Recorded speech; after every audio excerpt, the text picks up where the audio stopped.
പോവാണ് പുറത്തേക്ക് വാതിൽ പൂട്ടിയിട്ട്. ആ സമയത്ത് നമ്മളെ വാനരരാജൻ കുരങ്ങൻകുട്ടിയെ അവര് മുന്നിൽ വന്ന് നിൽക്കുകയാണ്. അപ്പോൾ ഉണ്ണിക്കണ്ണൻ ഇങ്ങനെ വിളി കേൾക്കുകയാണ്, ആരുടെ? സുലക്ഷണയുടെയും കസ്തൂരിയുടെയും. ആ ഭഗവാൻ വന്നില്ലല്ലോ എന്നുള്ള ആ മനസ്സിലെ വിചാരം ഇങ്ങനെ കണ്ണന്റെ ചെവിയിൽ വന്ന് പതിക്കാണ്.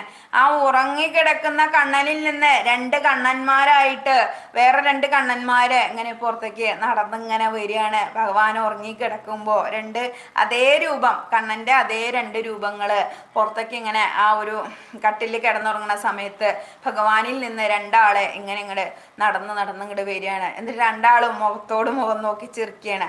അപ്പോ യശോദാമ്മ ഉറക്കി കിടത്തിയ കണ്ണൻ അതുപോലെ ഉറങ്ങുന്നുണ്ട്. പക്ഷെ അദ്ദേഹത്തിന്റെ ശരീരത്തിൽ നിന്ന് രണ്ട് കണ്ണന്മാര് പുറത്തേക്ക് ഇങ്ങനെ നടന്നു വരികയാണ്. അവര് രണ്ടാളും പരസ്പരം മുഖത്തോട് മുഖം നോക്കിയിട്ട് നേരെ ജനലിൽ കൂടെ ചാടി പുറത്തേക്ക് പോവുകയാണ്.